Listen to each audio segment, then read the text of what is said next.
உங்களுக்கு எப்படி இருக்கா? உள்ள போய் பாரு. இல்ல சீதா, இவ எங்க வந்தா? உங்க கோவத்தை காட்டுறதுக்கு இதான இடம். நீ போய் பாரு. பார்க்க கூடாது. எங்களை பொறுத்தவரை இவ எங்க பொண்ணே இல்ல. கோகிலா சுயநினைவோட இருந்ததா கூட இவளை பார்க்க சம்மதிக்க மாட்டான். ஒரே ஒரு தடவை அம்மா முகத்தை பாத்துறேன்பா. நீ ஒண்ணு பார்க்க வேணாம், அவளை பார்த்துக்க நாங்க எல்லாரும் இருக்கோம். நீ வெளியே போ. ஏன் இப்படிலாம் பேசுறீங்க? அப்படிதான் பேசுவேன். அன்னைக்கு ராத்திரி எங்க போயிருந்தான்னு சொல்லு.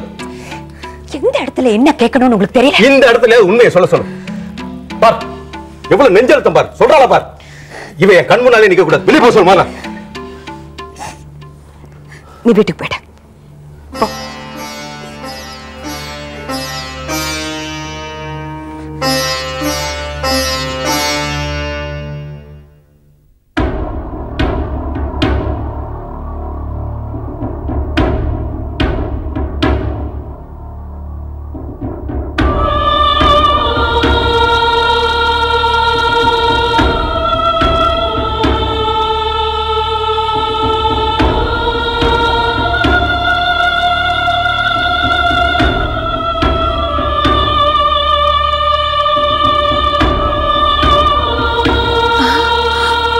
Oh my God!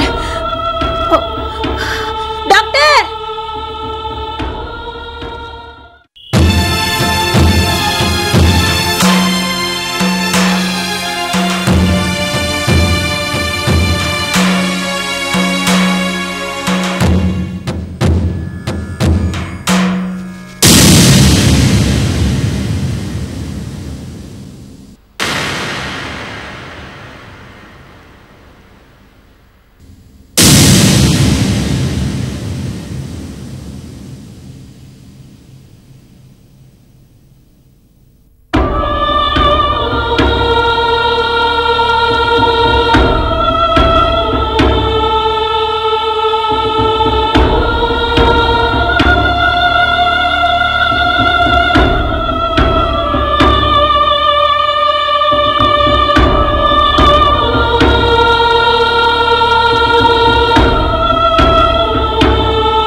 கொஞ்சம் நில்லுங்க.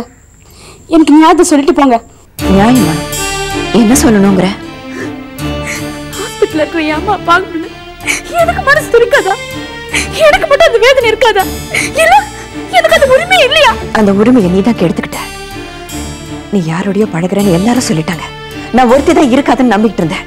என்னையும் முட்டாளாக்கிட்டு இருக்க. என்ன இருந்தாலும் உனக்கு தைரியம் அதிகம் தான். எல்லாரும் ஏன் என்னைய குறை சொல்றீங்க? அத்தை, நான் எங்க அம்மா ஒரே தடவை பாத்துறேன் அத்தை. என் அப்பா என்ன சொன்னாலும் எனக்கு கவலை இல்ல. நான் அம்மா ஒரே தடவை பாத்துறேன் அத்தை. முதல்ல அழுகிய நிறுத்த. நீ உண்மையை சொல்ற வரைக்கும் உங்க அப்பா அம்மா ரெண்டு பேரும் உன்னை ஏத்துக்க மாட்டாங்க. இந்த நேரத்துல நீ உண்மையை சொல்லாம மறைக்கிறிய, அவருக்கு எப்படி கோவம் வராம இருக்கும்? அவர் கோவப்படுறதும் நியாயம்தான். சரி, நியாயம்தான். நான் அம்மா பாக்கல, நான் வேண்டாம். ஆனா நான் கொண்டு வந்த நகை மட்டும் வேணுமா? என்ன சொல்ற? என் அப்பாவுக்கு என்ன பிடிக்காது, ஆனா நான் கொண்டு வந்த நகை மட்டும் பிடிக்குமான்னு கேக்குறேன். அன்னைக்கு என் நகை டப்பால இந்த செயினை யார் எடுத்தா தெரியுமா? நான் தான் எடுத்தேன். எதுக்காக எடுத்தேன்னு கேக்குறியா? எதுக்கோ எடுத்தேன். அந்த நகையை ஒரு மாசத்துல நான் திருப்பி கொண்டாந்து கொடுத்துருவேன். ஆனா இந்த குடும்பத்து மானத்தை தொலைச்சிட்டு வந்து நிக்கிறியே, அது திரும்பி வருமா? முதல்ல அன்னைக்கு ராத்திரி இவன் எங்க தங்கி இருந்தான்னு கேள். அப்புறம் இவன் என்ன கேள்வி கேட்கட்டும்.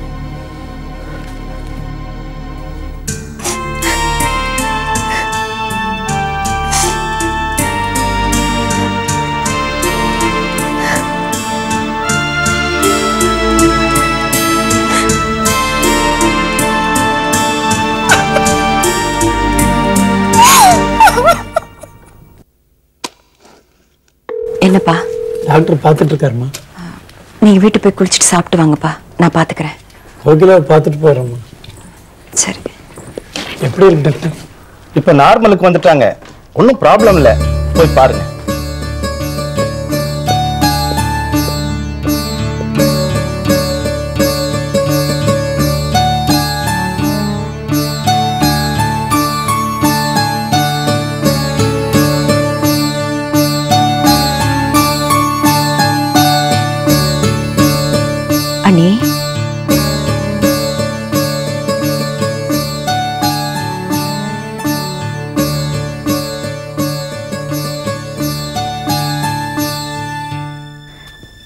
இப்ப எப்படி இருக்கு?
இடது பக்கம் கையும் காலும் அசைக்க முடியல, பேச்சும் சரியா வரல.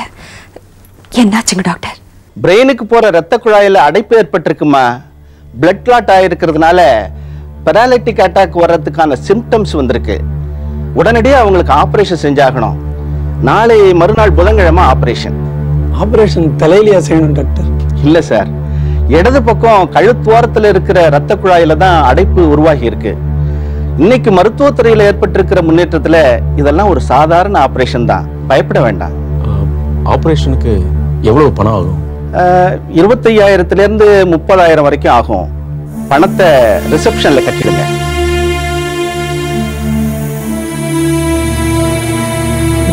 பணத்துக்கு எங்கப்பா போறது?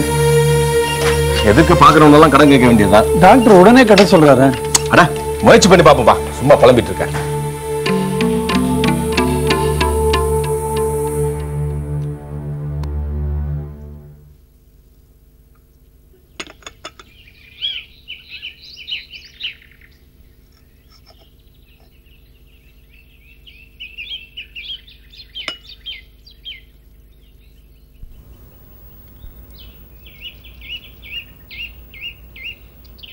வாங்க ராஜேந்திரன், உட்காருங்க. காஃபி? இல்ல சார், நான் இப்ப காபி சாப்பிட்ற மூட்ல இல்ல. ஏன், ஏதாவது பிரச்சனையா? பெரிய பிரச்சனை சார். என் ஒய்ஃப் ஆக்சிடென்ட் ஆகி ஹாஸ்பிட்டல்ல இருக்கா. பிரெயினுக்கு போற ரத்த குழாயில பிளட் கிளாட் ஆயிருக்கான். உடனே ஆபரேஷன் பண்ணணும்னு டாக்டர் சொல்றாரு. கெட்ட நேரம். கஷ்டப்படுறவங்களுக்கு தான் கடவுள் திரும்ப திரும்ப கஷ்டம் கொடுக்குறாங்கிறது சரியா தான் இருக்கு. ஆபரேஷனுக்கு 30,000 வரை பணம் செலவாகும் சொன்னாங்க. டாக்டர் உடனே பணம் கட்ட சொல்றாரு. டைம் வேஸ்ட் பண்ணாதீங்க ராஜேந்திரன், உடனே பணத்தை கட்டிடுங்க. இப்ப இருக்க இக்கட்டான சூழ்நிலையில பணம் கிடைக்கிறது ரொம்ப கஷ்டம் சார். நீங்க தான் எப்படியாவது ஹெல்ப் பண்ணணும். நானா? சாரி, நான் எதுவும் ஹெல்ப் பண்ற ஐடியால இல்ல சார். எனக்கு வேற யாரும் தெரியாது சார். சாரி ராஜேந்திரன், நம்ம பேசுறது பழகுறதோட நிறுத்திப்போம். பண விஷயத்துல நமக்குள்ள எந்த லிங்கும் வேண்டாம். ஏன்னா உங்களுக்கு வார்த்தை சுத்தம் கிடையாது, நேர்மையும் கிடையாது. ஒரு தடவை உங்க பையனுக்கு கால் உடைஞ்சிருச்சுன்னு சொல்லி 3000 ரூபாய் பணத்தை கேட்டீங்க. நான் 5000 தந்தேன். என்ன செஞ்சீங்க?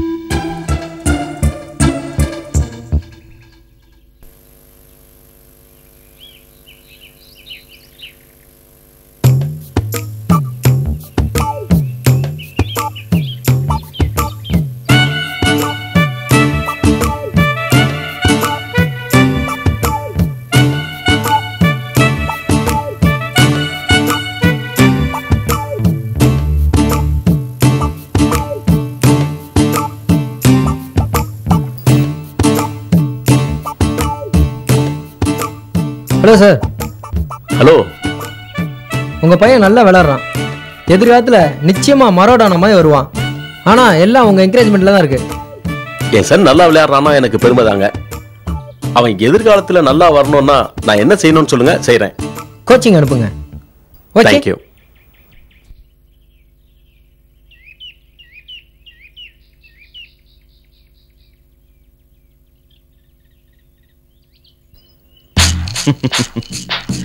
It's okay mister Rajendran.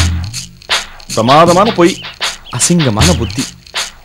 நிச்சயமா ஒரு நாள் உங்க பையன் மேரோடானா மாதிரி பெரிய ஸ்போர்ட்ஸ் மேனா வருவான். என்னோட வாழ்த்துக்கள். உங்களை நம்பி நான் எப்படி உதவி செய்யறது சொல்லுங்க. இப்ப நான் சொல்றது உண்மை சார். என் ஒய்ஃப்க்கு ஆபரேஷன் செஞ்சே ஆகணும், இல்லைன்னா அவ உயிருக்கு ஆபத்து. அதுக்கு நான் என்ன பண்ண முடியும்? ஒரு தடவைனா பரவாயில்ல, மன்னிச்சிடலாம். அதுக்கப்புறம் நீங்க என்ன செஞ்சீங்க? என் பொண்ணு கம்ப்யூட்டர் கிளாஸுக்கு பணம் கட்டணும், கட்டலன்னா படிப்பு நின்று போயிடும் சொன்னீங்க. நானும் படிப்பு விஷயமாச்சேன்னு சொல்லி 2000 ரூபாய் கொடுத்தேன். ஆனா நீங்க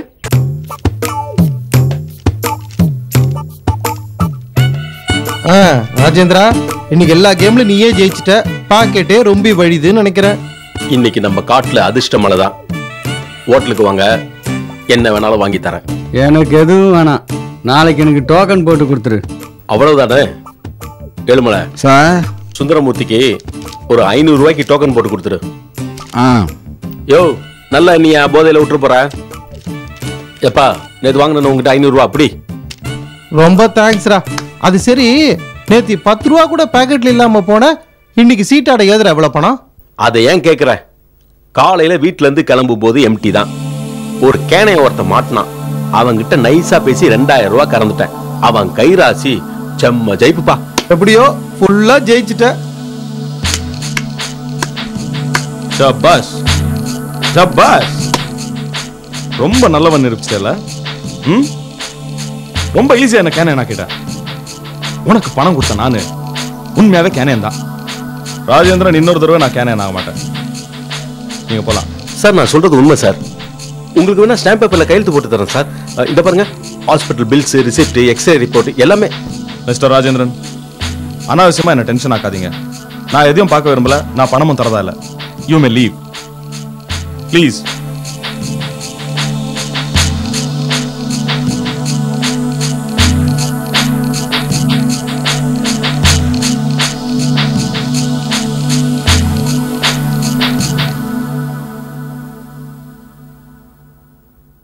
வேற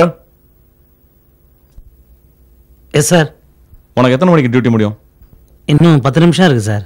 உன் டியூட்டி முடிஞ்சதான் என் வீட்டுக்கு வா. 30,000 ரூபாய் பணம் தரேன். அதை நான் சொல்ற இடத்துக்கு சேர்த்துடு. சரி சார்.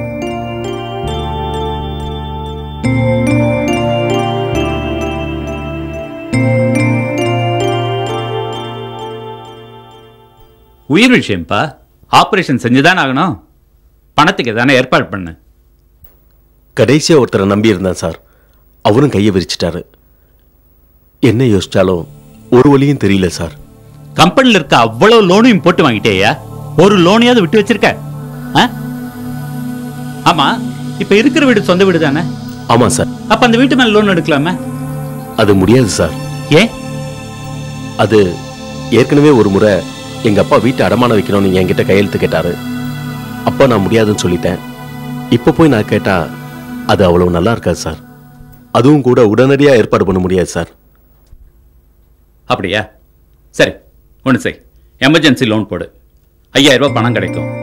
பர்சனலாக நான் கொஞ்சம் பணம் போட்டு உங்க அப்பா கிட்டயோ தங்கச்சிக்கிட்டயோ கொடுக்குறேன். மீதி பணத்தை நீ ஏற்பாடு பண்ணு. என்ன சொல்ற? ரொம்ப தேங்க்ஸ் சார். நான் வரேன் சார்.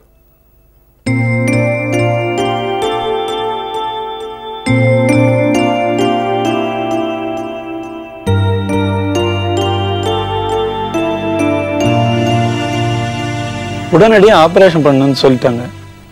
30,000 வரைக்கும் செலவாகுமா? பணத்துக்கு என்ன பண்ணுறதுன்னு தெரியல. ஆளுக்கு ஒரு மூலையை அலைஞ்சிக்கிட்டு இருக்கோம். கவலைப்படாதீங்க நட்ராஜன். கடவுள் ஏதான் ரூபத்தில் வழிகாட்டுவார். பணத்துக்கு ஏற்பாடு பண்ணிட்டீங்களா? என்ன பண்றது மாப்பிள்ள? 4 இடத்துல சொல்லி வச்சிருக்கேன். ஒருத்தர் இல்லைன்னா ஒருத்தர் ஹெல்ப் பண்ணுவாங்கன்னு நம்பிக்கை இருக்கு. என்னால முடிஞ்சது நான் செய்யறேன். அதெல்லாம் வேணாம் மாப்பிள்ள. நீங்க வந்ததே பெரிய விஷயம்.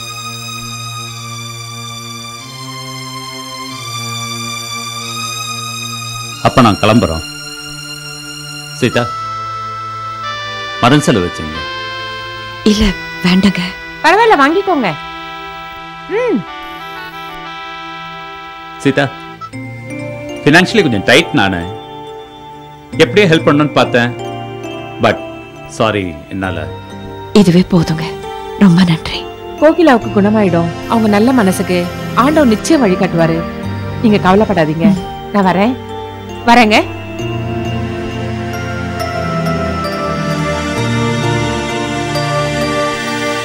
சீதா, இன்ஜெக்ஷனுக்கும் டேப்லெட்டுக்கும் பணம் கட்டணும்.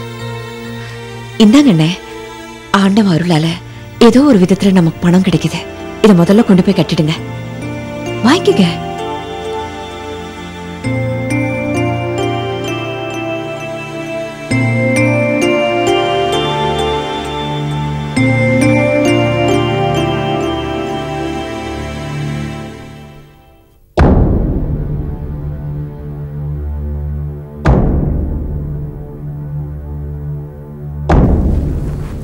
வா ராஜேந்திர, உன்னதான் எதிர்பார்த்துட்டு இருக்கோம். என்ன விஷயம்? ஆபரேஷன் பணம் கிடைச்சிருச்சானே? கிடைச்சிருக்கோம். எப்படி கிடைக்கும்? உங்க அண்ணியை பத்தி தான் உனக்கு தெரியுமே. அதிர்ஷ்டம் கெட்டவன். பிச்சைக்கார மாதிரி ஒவ்வொருத்தங்கிட்டையும் போய் கேட்டு பார்த்துட்டேன், எவனும் தரல. ஏன் இப்படி எல்லாம் பேசுறீங்க? பணம் கிடைக்கலங்கிறதுக்காக அண்ணி அப்படியே விட்டுற முடியுமா? சரி, என்ன பண்ண சொல்றேன்? நானும் சும்மா இருக்கேன். தெரு தெருவா அலைஞ்சிட்டு வரல. வேணா ஒண்ணு பண்ணலாம், எங்கேயா போய் கொள்ள அடிக்கலாம். சொல்லு, தேடிட்டு வரேன்.